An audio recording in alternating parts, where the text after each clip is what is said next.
ব্যাপক উৎসাহ উদ্দীপনা দেখা গৈছে প্ৰতিকূল বতৰ সত্ত্বেও আজি পঞ্চমবাৰৰ বাবে যিখন বিটিচি চৰকাৰ গঠন হ'ব পুনৰবাৰ হাগ্ৰমা মহিলাৰ নেতৃত্বত বিপিএফ দলে এই চৰকাৰ গঠন কৰাটো নিশ্চিত হৈছে শপত গ্ৰহণ অনুষ্ঠানলৈ কিছু সময় বাকী আৰু দেখা গৈছে যে দুটমাত আহি সমবেত হৈছে নৱনিৰ্বাচিত কেইবাগৰাকী পাৰিষদ মই ৰবিৰাম নাৰ্জাৰ ডাঙৰীয়াৰ ওচৰলৈ আহিছোঁ একেধৰণে তেখেত এগৰাকী বিধায়ক লগতে এইবাৰ কচুগাঁৱৰ পৰা পাৰিষদ নিৰ্বাচিত হৈছে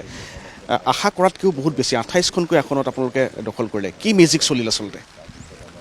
ৰাইজ হাগ্ৰামা মহিলাৰী ডাঙৰীদেৱৰ ওপৰত মানে বিপুলভাৱে আস্থা বিশ্বাস ৰাখি পেলাই বিটিচিখন তেখেতৰ হাতত গঠাই দি বিটিচি অঞ্চলখন পৰিচালনা কৰিবৰ কাৰণে দায়িত্ব অৰ্পণ কৰিছে যোৱা 5টা বছৰত ইউপিপিএলৰ নেতৃত্বত বিটিচি অঞ্চল যথেষ্ট পিছ পৰি থাকিল ৰাইজক উন্নতি লাগিব ৰাইজক তেখেতসকলৰ আশা আকাংক্ষা পূৰণ কৰিব পৰা এই ধৰণৰ শক্তিশালী চৰকাৰৰ প্ৰয়োজন অকলে চৰকাৰ চলাই হাগ্ৰামা মহিলাৰী ডাঙৰীয়া দেৱে যোৱা 15টা বছৰত যেনেকুৱা ধৰণৰ বিটিচি অঞ্চলৰ মানে সৰ্বাংগীন উন্নয়নৰ কাম কৰাত 100% সফল হৈছিলে ৰাইজে সেইটো কেতিয়াও পাহৰি যাব পৰা নাই এইটো এটা ইতিহাস হৈ গ'ল এতিয়া ৰাইজে দেখা পাইছে যে যোৱা 15টা বছৰত হাগ্ৰামা মহিলাই ডাঙৰীদেৱৰ চৰকাৰৰ আমলৰ কৰা কাম আৰু 5টা বছৰ যোৱাবাৰ যেটো ইউপিপিএল নেতৃত্বাধীন চৰকাৰৰ আমলৰ হোৱা কাম ইয়াৰ মাজত তুলনা কৰি পেলাই দেখা পাইছে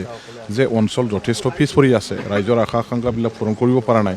ৰাইজক দিয়া প্ৰতিশ্ৰুতিবিলাক পূৰণ কৰিব পৰা নাই যাৰ কাৰণে এতিয়া প্ৰতিশ্ৰুতি আৰু সংকল্প পূৰণ কৰিব পৰা ধৰণৰ শক্তিশালী এজন নেতাৰ হাতত চৰকাৰ গঠাই দিবৰ কাৰণে ৰাইজে এইবাৰৰ নিৰ্বাচনত স্বতঃস্ফূৰ্তভাৱে তেওঁলোকে আমাৰ প্ৰতি আস্থা বিশ্বাস ৰাখি হাগ্ৰামা মহিলাই ডাঙৰীদেৱৰ নেতৃত্বৰ প্ৰতি বিশ্বাস ৰাখি আস্থা ৰাখি পেলাই তেওঁলোকে নিজৰ জনমতটো প্ৰদান কৰিছে ইয়াৰ ফলতে আজি আমি 28টাত জিকিব পাৰিছোঁ এইটো আমি ৰাইজৰ সঁচাকৈ মন জয় কৰিব পৰা এটা নিখুঁতভাৱে ৰণকৌশল যুগুত কৰিব পৰা হৈছিল বুলি ক'ব পাৰোঁ যাৰ কাৰণে আজি এই সফলতাটো আমি লাভ কৰিবলৈ সক্ষম হৈছোঁ নিজে বিধায়ক হৈও এবাৰ পৰিষদীয় নিৰ্বাচনত প্ৰতিদ্বন্দ্বিতা কৰিবলৈ আহিবলগীয়া হ'ল আপুনি কি কোন পচন্দ দিছপুৰ পচন্দৰ নে কোকৰাঝাৰ পচন্দৰ মই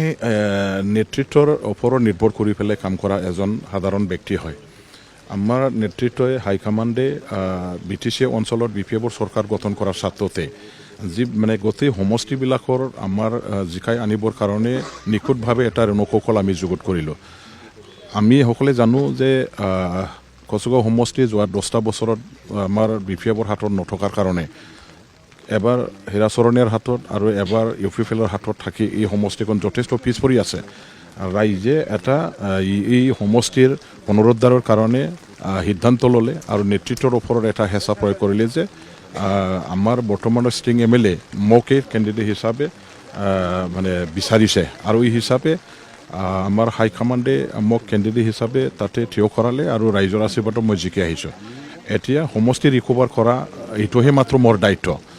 মোৰ কোনটো পচন্দ কোনটো অপচন্দ ইয়াৰ কথা নহয় মোৰ দায়িত্ব আছিলে যে হেৰাই যোৱা সমষ্টিখন আমাৰ হাতত ঘূৰাই আনিব লাগে এইটো মানে সফলভাৱে আমি ঘূৰাই আনিব পৰা এইটো হোৱাৰ পাছত নেতৃত্বই যি সিদ্ধান্ত দিব সেই সিদ্ধান্ত মতে মই কাম কৰিম মাজত মাত্ৰ 6 মাহ আছে অসম বিধানসভা নিৰ্বাচনলৈ গতিকে বিপিএফক এটা নতুন গতি দিব এই ফলাফলে নিশ্চয় এতিয়া আৰু ইয়াত বিপিএফৰ বাহিৰে অন্য দলৰ ভৱিষ্যত তেনেকুৱা একো নাই বিপিএফ দল এতিয়া আহি থকা 20-25 বছৰলৈকে আকৌ বিটিচি অঞ্চলখন চলাব ইয়াত যিমানখিনি আমাৰ MLA সমষ্টি আছে বা MP সমষ্টি আছে আহি থকা দিনবিলাকত আপোনালোকে চাব সেইটো বিপিএফৰ হাততে গোটেইখিনি আহি যাব আৰু বিপিএফ চৰকাৰ যেহেতু এইবাৰ আৰু বেছিকৈ মানে সফলভাৱে কাম কৰিব ৰাইজৰ লগত থাকি পেলাই আমাৰ বিটিচি অঞ্চলৰ ৰাইজে গ্ৰহণ কৰিব পৰা ধৰণৰ নীতি আৰু চবৰে আশা আকাংক্ষা পূৰণ কৰিব পৰা ধৰণৰ নীতি গ্ৰহণ কৰি পেলাই আমাৰ চৰকাৰখনে নিশ্চয় কাম কৰিব আৰু ইয়াৰ দ্বাৰা দি বিটিচি অঞ্চলবাসী ৰাইজে এতিয়া অন্যান্য দলবিলাকত যিবিলাকে কাম কৰিছিলে এই দলবিলাকৰ মানুহবিলাকে থিয়া কৰি পেলাই বিপিএফ দললৈ ঘূৰি আহি পেলাই শক্তিশালী এটা বিটিচি গঠন কৰাৰ প্ৰক্ৰিয়াত জড়িত কৰিব যদি মোৰ লাষ্ট প্ৰশ্ন শেষ প্ৰশ্ন যদি পদ দিয়া হয় গ্ৰহণ কৰিব এইটো মোৰ লক্ষ্য উদ্দেশ্য নহয় মোৰ লক্ষ্য উদ্দেশ্যটো হ'ল যে কচুগাঁও সমষ্টি বেলেগৰ হাতত আছিলে অন্য দলৰ হাতত আছিলে সেই সমষ্টিখন উদ্ধাৰ কৰিবৰ কাৰণে মোক তাতে ফিল্ডত নমাই দিছে আৰু এই হিচাপে ফিল্ডখন মই আজি আমাৰ হাতত আনি সমষ্টিখন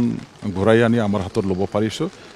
ইয়াৰ বেছি মোৰ আৰু তেনেকুৱা একো আশাও নাই তেনেকুৱা লক্ষ্য উদ্দেশ্যৰ মোৰ হাতত নাই মই ধন্যবাদ জনাইছোঁ আপোনাক যথেষ্ট ব্যস্ততাৰ মাজত সময় দিয়াৰ বাবে। এখেত আছিল ৰবিৰাম নাৰ্জাৰী। আৰু পুনৰ উল্লেখ কৰিছোঁ যে শপত গ্ৰহণৰ প্ৰাকমুহূৰ্তত এইসকল পাৰিষদক লগ পাইছোঁ। ৰবিৰাম নাৰ্জাৰী বৰ্তমানেও অসম বিধানসভাৰ এগৰাকী সদস্য। তেওঁ পশ্চিম কোকৰাঝাৰৰ পৰা ইয়াৰ আগৰ বিধানসভা নিৰ্বাচনত জয়লাভ কৰিছে। তাৰ পিছত তেওঁ কচুগাঁৱৰ পৰা এইবাৰ পৰিষদীয় নিৰ্বাচনত জয়ী হ'ল। কিন্তু গুৰুত্বপূৰ্ণ এটা কথা কৈছে যে এতিয়া আৰু ইয়াৰ পিছত আৰু এই ফলাফলৰ পিছত BTCত BPFৰ বাহিৰে আন কোনো দলৰ স্থান নাই বুলি তেখেতে উল্লেখ কৰিছে।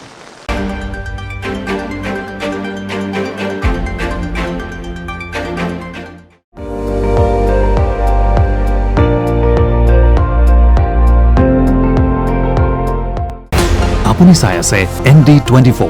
সৰ্বশ্ৰেষ্ঠ নহয় সৰ্বোত্তমৰ দৌৰত।